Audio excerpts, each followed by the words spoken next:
আল্লাহ রসুল সাল্লাল্লাহু আলাইহি ওয়াসাল্লাম বদরের প্রান্তরে যাবেন, কারণ নবীজি খবর পেলেন আবু সুফিয়ান 50,000 স্বর্ণ মুদ্রা এমন বিশাল বড় এক কাফেলা নিয়ে সে সিরিয়া যাচ্ছে, এবং সিরিয়া থেকে ব্যবসা করে যে পরিমাণ লাভ হবে এর পুরাটাই মদিনায় আল্লাহর নবীর উপর হামলা করা বা মদিনার সাহাবায়ে কেরামের সাথে যুদ্ধ করার এই খবরটা নবীজি পাওয়া মাত্রই সিদ্ধান্ত নিলেন যে আবু সুফিয়ানের কাফেলাকে থামাইয়া দিতে হবে। আমার ভাইয়েরা, বন্ধুরা, যুবক, আবু জাহেল মক্কার কাফেরদের লিডার, এত বড় অহংকারী এক কাফের, তার জীবনের শেষ পরিণতি কেমন হলো? অহংকারের পতন কেমনে হয়, কিভাবে হয়? আল্লাহ পাক রব্বুল আলামিন তিনি আবু জাহেলের বাস্তব জীবনে আল্লাহ দেখায় দিলেন। এত বড় অহংকারী এক কাফের, তার জীবনের শেষ পরিণতি আল্লাহ পাক ছোট্ট দুই বালকের দ্বারা আল্লাহ পাক তার দুনিয়া থেকে খতম করলেন। বাহাদুর কোন সাহাবীর হাতে নয়, বাহাদুর কোন বীর বাহাদুরের হাতে নয়, ছোট্ট দুই বালকের দ্বারা বদরের ময়দানে আল্লাহ পাক আবু জাহেলকে খতম করাইলেন। একটা জিনিস বোঝানোর জন্য, অহংকার আল্লাহ পছন্দ করেন না, অহংকারীকে আল্লাহ পাক পছন্দ করেন না। কারণ অহংকার করা একমাত্র শুধুমাত্র কেবলমাত্র আল্লাহ পাকের সাজে, মানুষের জন্য অহংকার করা সাজে না। বাইরে আল্লাহর নবী, রহমতের নবী, বদরের ময়দানে যাওয়ার জন্য তিনি সিদ্ধান্ত নিলেন, কিন্তু আমভাবে এলান করেন নাই। উপস্থিত যারা ছিলেন তাদেরকেই জানায় দিলেন, কারণ যুদ্ধ করা নবীজির মানসা ছিল না। এ ভাই, মদিনার মসজিদের পাশে যারা ছিলেন, আওয়াজ যারা পেয়েছেন, সংবাদ যারা পেয়েছেন, রে ভাই, তারাই মসজিদে নববীর সামনে এসে হাজির হয়ে গেলেন। এইদিকে দুই ছোট্ট বালক, দুই ভাই, নাম হলো মুআয আর মুআওয়াজ। মসজিদে নববীর মাঠ, পাশেই মাঠ, ওই মাঠেই তারা খেলাধুলায় মগ্ন ছিলেন, বন্ধুদের সাথে খেলাধুলায় মগ্ন। আওয়াজ পাইলেন নবী বদরে যাবেন। ছোট্ট দুই ভাই খেলাধুলা বন্ধ করে সিদ্ধান্ত নিল তারা নবীর সাথে যুদ্ধে যাবে। দৌড়ায় মায়ের কাছে এসে হাজির, মাকে বলতেছে, মা গো, ও মা, অনুমতি দাও, অনুমতি দাও, আমরা দ্বীনের নবীর সাথে যুদ্ধে যেতে চাই। দক্ষিণী মা চোখ থেকে পানি মুছে আর কয়, বাবা, তোমরা ছোট্ট বালক জিহাদের ময়দানে যায় কি করবা? জিহাদের ময়দান বড় খতরনাক। জিহাদের ময়দান হয় কল্লা দিতে হয়, নতুবা কল্লা নিতে হয়। তোমরা ছোট্ট দুই ভাই জিহাদের ময়দানে যায় কি করবা? তখন ছোট্ট দুই ভাই ডাক দিয়ে কই, মা গো, যদিও দুশ্মনের কল্লা কাটতে না পারি গো মা, আমার মায়ার নবীর দিকে দুশ্মন যখন তীর মারবে, আমরা দুই ভাই নবীর সামনে ঢাল হইয়া তীরগুলা ফিরাবো। আমাদের কলিজা ছিদ্র হয়ে তীর বেরিয়ে যাক, বিন্দু পরিমাণ ব্যথা পাবো না, কষ্ট পাবো না, হাসি মুখে আমরা জীবন দিয়া দিব, তবু আমার মায়ার নবীর গায়ে তীর লাগতে দেব না। দুঃখিনী মা বুকে জড়ায় ধরে কান্দে কই, বাজান রে, সন্তান জন্ম দেওয়া আমি মার সার্থক হয়ে গেল। আজ আমার তোমাদের বাবা দুনিয়ায় নাই। আজ যদি তোমাদের বাবা দুনিয়ায় থাকতেন তাহলে নবীর সাথে যুদ্ধে যাইতেন। আমি তো একদম নিরাশ হয়ে গেছিলাম যে আমার ঘর থেকে কেউ বুঝি নবীর সাথে যাবার লোক নাই। কিন্তু আমি মা তোমাদের দুই ভাইকে খুশি মনে বিদায় জানাই, আবার ফিরে পাওয়ার জন্য নয়।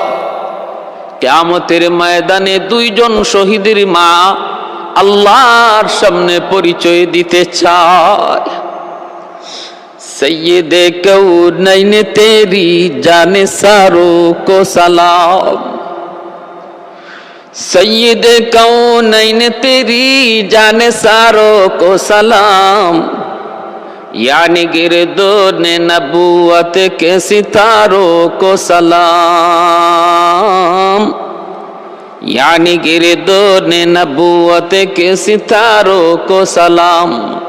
उन हिजाज़ी गाजियों को शहसवारों को सलाम,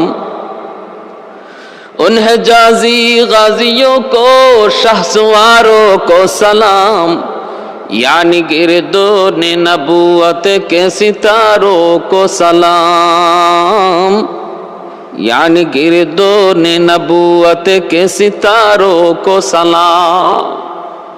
কি পরিমাণ জজবা, কি পরিমাণ মহব্বত আল্লাহর নবীর প্রতি।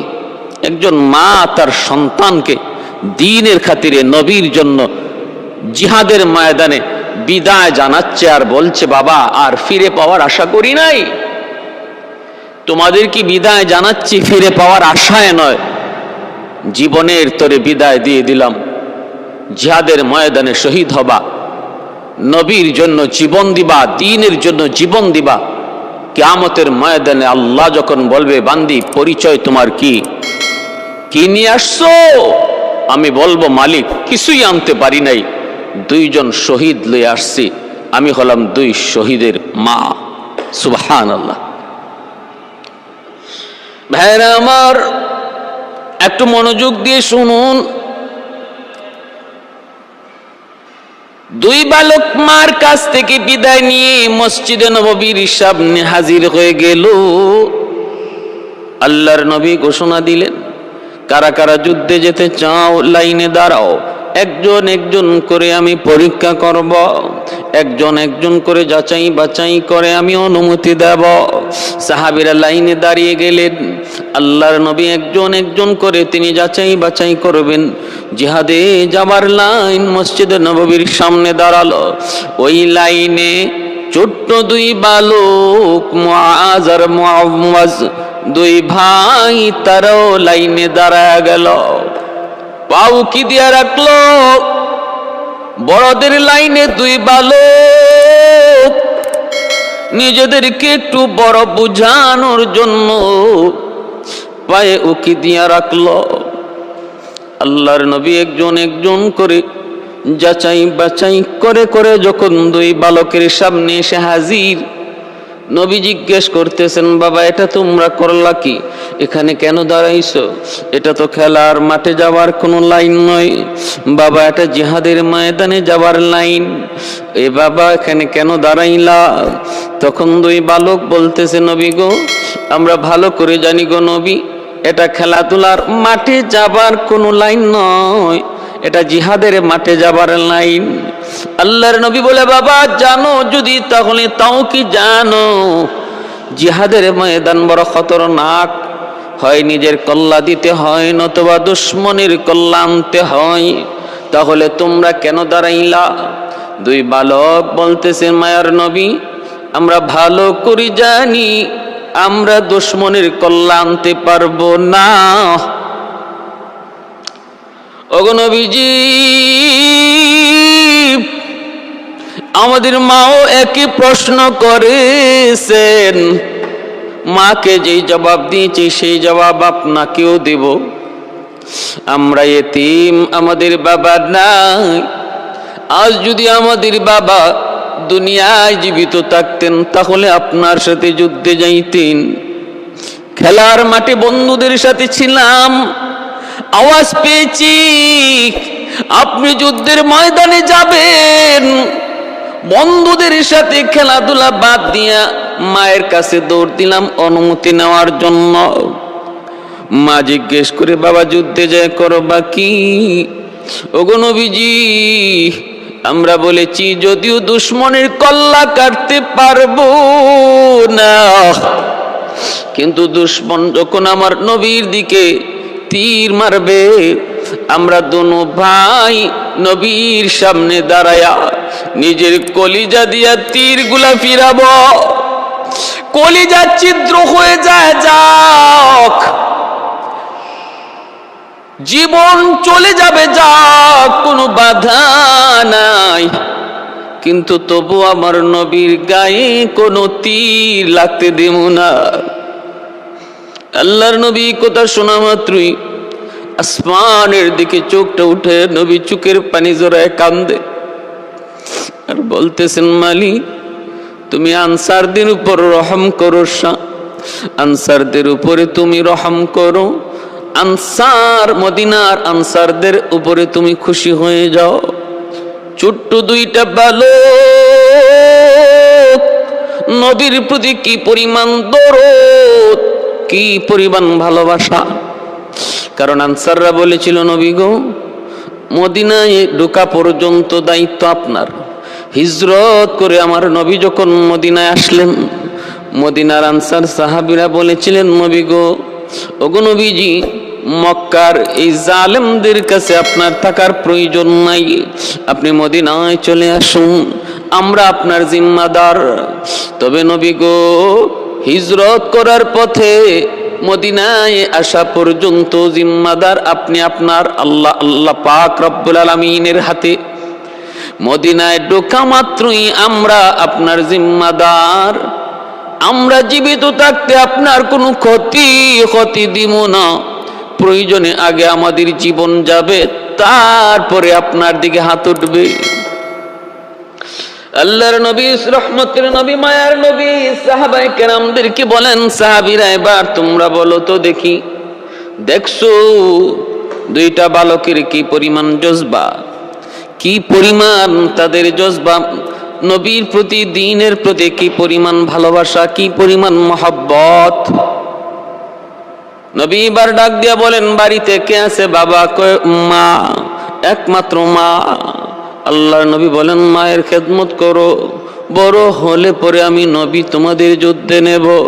আমি আল্লাহর কাছে দোয়া করি, মালিক যেন তোমাদের লম্বা হায়াত দে, বড় হওয়ার পরে যেন আমি নবীর সাথে যুদ্ধে যাইতে পারো। দুনো ভাই হাউমাউ করে কান্না শুরু করে দিয়েছে, না গো নবী না, আমাদেরকে ফেরত দিয়েন না, আমাদের মা আমাদেরকে বিদায় দেওয়ার সময় জীবনের জন্য বিদায় দিয়ে দিছেন, চিরতরে বিদায় দিয়ে দিচ্ছেন। আর মা আল্লাহর কাছে হাত উঠে কইছেন, মালিক হাসরের মাঠে তোমার সামনে দুইজন শহীদের মা হইয়া পরিচয় দিতে চায়। দ্বীনের নবী, মায়ার নবী, নবীর যুগের একজন মহিলার প্রতি কি পরিমাণ নবী এবং ইসলামের ধর্মের দরদ আল্লাহর নবী তা দেখলেন, শুনলেন। আল্লাহর কাছে আবারও আনসার মহিলাদের জন্য আল্লাহর কাছে দোয়া করলেন। এইবার নবী বলতেছেন, বাবা দুজন যদি চলে যাও তাহলে মা একা হয়ে যাবে, চলবে মা কাকে নিয়ে? বড়জনকে নবী বলতেছেন, তুমি যুদ্ধে যাবা ঠিক আছে, তোমাকে অনুমতি দিলাম, কিন্তু ছোটজনকে নবী বলতেছেন, বাবা তুমি বাড়িতে চলে যাও, যায় মায়ের খেদমত করো, বড় হলে পরে আমি নবী যুদ্ধে নেব। আর মনে রেখো, মায়ের খেদমত, মায়ের সেবা আল্লাহর রাস্তায় জিহাদের চেয়ে কম সওয়াব নয়, এটাও বহুত বড় জিহাদ, এতেও আল্লাহ বহুত খুশি হয়। যাও মার সেবা করো, বড় হলে পরে আমি নবী তোমাকে যুদ্ধে নেব। এই কথা বলা মাত্রই ছোট ভাই হাউমাউ করে কাঁদতে লাগলো আর বলতেছে, নবী গো, আমাকে আপনি একা ফেরত দিয়েন না গো নবী, আমাকে যদি আপনি একা ফেরত দেন তাহলে আমার আম্মা বলবে আমার বড় সন্তানকে আল্লাহ কবুল করেছে, তোরে কবুল করে নাই। আমি কোনো জবাব দিতে পারবো না, কারণ দুজনকে মা একসাথে বিদায় দিয়েছেন। অতএব আপনি যদি ভাইয়াকে রাখেন, আমাকে আপনি ছেড়ে দেন, তাহলে মার কাছে জবাব দেওয়ার মতো আমার কিছু থাকবে না। ইয়া রাসূলুল্লাহ, ইয়া হাবিবাল্লাহ, যদিও আমি বয়সে ছোট গো নবী, কিন্তু আমার ভাইয়ার চেয়ে আমার শক্তি গায়ে বেশি। জিহাদের ময়দানে শক্তির বেশি প্রয়োজন, শক্তির বেশি প্রয়োজন। অতএব নবী গো, আপনি আমাকে অনুমতি দেন। আর যদি আপনার সন্দেহ হয়, তাহলে ভাইয়ার সাথে আমারে কুস্তি লাগায়া দেন। আমি যদি কুস্তিতে হেরে যাই, আমাকে নিয়েন না। আর যদি আমি কুস্তিতে জিতে যাই, তাহলে আমাকেও অনুমতি দিয়েন। নবী গো, যদি সন্দেহ হয় কুস্তি লাগায়া দেন। আল্লাহর নবী সাহাবায়ে কেরামদের দিকে নবী তাকায় বলে, সাহাবীরা রে, একটু দেখো না কি কয়, বালকটা কি কয়, একটু দেখো। সাহাবীরা বলতেছে, নবী গো, কুস্তি লাগায়া দেন, আমরা একটু দেখি কার শক্তি বেশি। আল্লাহর নবী বললেন, তাহলে ঠিক আছে, তোমরা কুস্তি লাগো। দুনো ভাই কুস্তি লাগার জন্য প্রস্তুত। শক্তি পরীক্ষার জন্য তারা প্রতিযোগিতায় নামলো। কোথায় যাবার জন্য? কই দুনিয়ার কোন রঙ্গমঞ্চে নয়, দুনিয়ার কোন রঙ্গমঞ্চে যাবার জন্য প্রতিযোগিতা নয়। প্রতিযোগিতা চলছে কার আগে কে নিজের গলার কল্লা দিতে পারবে, কার আগে কে জিহাদের ময়দানে নিজের কল্লা দিতে পারে, দুশমনের সামনে নিজের জীবন দিতে পারে। এই প্রতিযোগিতা চলছে। মায়ার নবী, রহমতের নবী বলেন, ঠিক আছে, কুস্তি লাগো। অনুমতি দিয়া যখন নবীজি দুজনকে জায়গা করে দিলেন, সাহাবায়ে কেরাম একটু দূরে দাঁড়িয়ে তারা দেখতেছেন। ওই অবস্থায় ছোট ভাই বড় ভাইয়ের কানে কানে কি যেন বলল। কি বলছে? বলছে, ভাইয়া তুমি তো অনুমতি পাইয়েই গেছো, তুমি তো অনুমতি পাইয়েই গেছো, আমারই একটু সুযোগ করে দিও।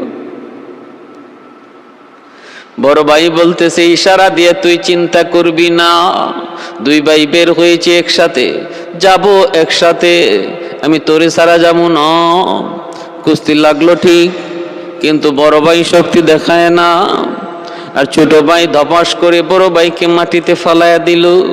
তারপরে বুকের উপরে উইটা বলতেছে, নবী গো, এই যে দেখেন আমার গায়ে শক্তি বেশি, আমার গায়ে শক্তি বেশি। এই বইলা যখন হাত ঝুঁকি দেয়, আল্লাহর নবী সাহাবায়ে কেরামদেরকে নিয়ে নবী ডাক দিয়া দৌড়ে কাছে আসলেন। আয়েশা দুনু ভাইয়ের হাত ধরে নবী উঁচু করলেন। আর নবী বলতেছেন, সাহাবীরা রে, তোমরা কিছু বুঝছো নি, কেমনে কি হইছে? সাহাবীরা বলতেছে, ইয়া রাসূলুল্লাহ, আমরা সব বুঝে গেছি গো নবী। কুস্তি লাগার আগেই কুস্তির ফলাফল বের হয়ে গেছে, কে জিতবে কে হারবে কুস্তি লাগার আগেই সেই ফলাফল বের হয়ে গেছে। সাহাবীরা বলতেছে, ইয়া রাসূলুল্লাহ, না না, দুজনকে অনুমতি দেওয়া লাগবে গো নবী, দুজনকে অনুমতি দিয়ে দেন। আল্লাহর নবী এবার দুজনকে অনুমতি দিয়ে দিলেন। বদরের ময়দানে চলছে দুই ছোট্ট বালক, আপন দুই ভাই, মুআয আর মুআওয়াজ, 10 বছর 12 বছরের দুই বালক। এবার শুনুন কাহিনী। এই দুই বালক বদরের ময়দানে কি কাণ্ড ঘটায়। আরে আল্লাহর গোলাম, এ যুবক, খেয়াল করে শুনো, ওই ছোট্ট দুই বালক বদরের ময়দানে কি কাণ্ডটা ঘটাইল, ইতিহাসের পাতায় স্মরণীয়, হাদিসের কিতাবে স্মরণীয় হয়ে রইল। বাইরে বদরের যুদ্ধের দিকে রওনা দেয়। বদরের ময়দান, বদরের যুদ্ধটা ছিল ইসলামের প্রথম যুদ্ধ। আল্লাহর নবীর সঙ্গে সাহাবী ছিলেন মাত্র 313 জন। ওই ভাই, 70টা উট ছিল, 2টা ঘোড়া ছিল, 8খানা তলোয়ার ছিল, এই হলো সম্বল, একদম নাই বললি নাই। বাকিদের হাতে ছিল খেজুরের ডাল। এই দুই ভাই তারাও দুই খেজুরের ডাল হাতে নিয়ে বদরের ময়দানের দিকে রওনা দেয়। আল্লাহর নবী, রহমতের নবী, মায়ার নবী বদরের প্রান্তরে যাবার আগেই নবী খবর পেয়ে গেলেন আবু সুফিয়ান টের পেয়ে এই রাস্তা পরিবর্তন করে অন্য রাস্তায়, বিকল্প রাস্তায় সে মক্কার দিকে রওনা দিয়া দিছে। কারণ খুব চালাক মানুষ আবু সুফিয়ান, খুব চালাক মানুষ আবু সুফিয়ান। তিনি আন্দাজ করতে পেরেছেন এবং আশঙ্কা করেছেন উটের লেদ পরীক্ষা করে খেজুরের বিচি পাইছে। এই বিচি কোন জায়গার তাও পরীক্ষা করে দেখে মদিনার। আবু সুফিয়ান বুঝে গেছে তাহলে মদিনার উট যেহেতু এই দিকে আছে, অতএব মুহাম্মাদের বাহিনীও এই দিকে আছে। কত তীক্ষ্ণ বুদ্ধি! অন্য পথ অবলম্বন করলেন, অন্য পথ অবলম্বন করে চলে গেলেন। আর দ্রুত বেগে দমদম নামে এক লোককে মক্কায় পাঠায় দিলেন, দ্রুত বেগে তুমি মক্কায় যাও, আবু জাহলকে যায় বলবা আমরা কাফেলা, এত বড় কাফেলা, 1000 উটের কাফেলা, আবার 50,000 স্বর্ণ মুদ্রার কাফেলা, মুহাম্মদ এবং তার বাহিনীর হাতে আমরা আক্রান্ত। আবু জাহেলের কাছে দ্রুত খবর পাঠাও। বিপদ বিপদ সংকেত বোঝানোর জন্য উটের জিন সেটা উল্টায় দেওয়া হতো, নাক মুখ কেটে দেওয়া হতো, নিজের কাপড় উল্টায় পরা হতো, নিজের নাক কান দিয়েও রক্ত ঝরতেছে। এই অবস্থায় দমদম মক্কায় যায় প্রবেশ করলো। ভাইরা আমার, মক্কার মানুষগুলি দৌড়ায় একত্রিত হয়ে যায়। বিপদ বিপদ, এমন কোন চিত্র দেখলেই তারা বুঝতো চরম আকারের বিপদ সংকেত। আবু জাহেল দৌড়ে হাজির হয়ে বলতেছে কি ঘটনা, তাড়াতাড়ি বল। কয় আমাদের কাফেলা আক্রান্ত, তাড়াতাড়ি সাহায্যের জন্য বাহিনী পাঠাও। আবু জাহেল মুহূর্তের ভিতরে সে ডাক দিয়া সৈন্য সামন্ত একত্রিত করল। 1000 সৈন্য এবং বিশাল অস্ত্র ভান্ডার নিয়ে আবু জাহেল আবু সুফিয়ানকে সাহায্য করার জন্য, আল্লাহর নবীর বিরুদ্ধে যুদ্ধ করার জন্য সেও বদরের দিকে রওনা দিল। ভাইরা আমার, বের হওয়ার পর আবু জাহেল আবু সুফিয়ানকে পেয়ে গেল জুহফা নামক জায়গায়। এই জুহফা নামক জায়গায় আবু সুফিয়ানের সাথে আবু জাহেলের দেখা। আবু সুফিয়ান বলতেছে আমাকে মুহাম্মদ পায় নাই, ভিন্ন পথে আমি চলে এসেছি, অতএব তোমাদের আর যাবার প্রয়োজন নাই। কিন্তু আবু জাহেল বলতেছে না, আমি বের হয়ে গেছি যুদ্ধ করার জন্য, সৈন্য সামন্ত সবাই প্রস্তুত, আমরা একেবারে মুহাম্মদকে শেষ করে দিয়ে আসব। যদি বদরে পাই, আর যদি না পাই তাহলে ওই জায়গায় কয়েকদিন থাকবো, আমোদ প্রমোদ করব, ঢোল তবলা গান বাজনা নাটক সিনেমা ইত্যাদি অনুষ্ঠান করব, তারপরে আসব। এখনই আমরা মক্কায় আর এইভাবে ফিরত যাব না, আমরা পূর্ণ প্রস্তুতি নিয়ে এসেছি। ভাইরা বন্ধুরা, এই হলো তাকদীরের ফয়সালা। কারণ আবু জাহেলের জীবনের শেষ দিন হবে বদরের ময়দান, আবু জাহেলের মরণের জায়গা হবে বদর। অতএব তাকে বদরে যেতেই তো হবে। আল্লাহ যাকে যে জায়গায় মরণ লিখে রাখছেন ওই জায়গার দিকে কোনো না কোনো একটা বাহানায় আল্লাহ তারে পৌঁছায় দেন।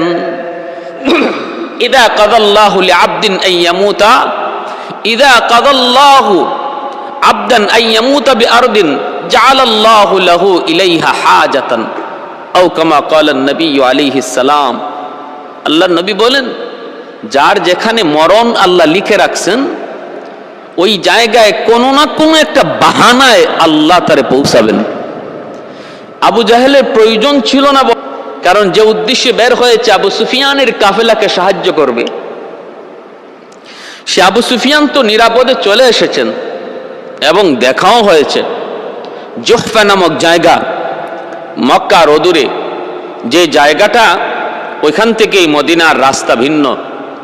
আমার নবী, রহমতের নবী, এই জুহফা নামক জায়গায় যাওয়ার পর হিজরতের রজনীতে যখন মদিনার পথ ধরে চলবেন, এতক্ষণ পর্যন্ত ছিল ভিন্ন ভিন্ন পথ, একই পথ, যে পথ দিয়ে ভিন্ন জায়গায় যাওয়া যায়। আর জুহফা থেকেই মদিনার রাস্তা সম্পূর্ণ ভিন্ন। ওইখানে যাইয়া আমার নবী মক্কার দিকে তাকায় চোখের পানি ঝরায় ঝরায় কাঁদছিলেন, হে আমার জন্মভূমি, আমি তোমাকে ছেড়ে যেতে যাই নাই, আমি তোমাকে ছেড়ে চলে যেতে চাই নাই। আমার স্বজাতীয় লোকরা যদি আমার বিরুদ্ধে ষড়যন্ত্র না করত, আমি কখনো তোমাকে ছেড়ে যেতাম না। আল্লাহর নবীর চোখের পানির দিকে তাকায় আল্লাহ পাক জিবরাইল আমিনকে পাঠায় সান্ত্বনা দিলেন, ইন্নাল্লাযী ফারাদা আলাইকাল কুরআন লারাদ্দুকা ইলা মাআদ। বন্ধু, আর কেঁদো না, যে জন্মভূমির মায়ায় তুমি কাঁদো, আমি আল্লাহ ওই কোরআনের কসম খেয়ে বলতেছি, খুব অচিরেই তোমার জন্মভূমিতে আবার তোমাকে আমি সসম্মানে ফিরিয়ে দেব। সুবহানাল্লাহ। আবু সুফিয়ান নিষেধ করার পরেও আবু জাহেল বদরে যাবেই, গেল।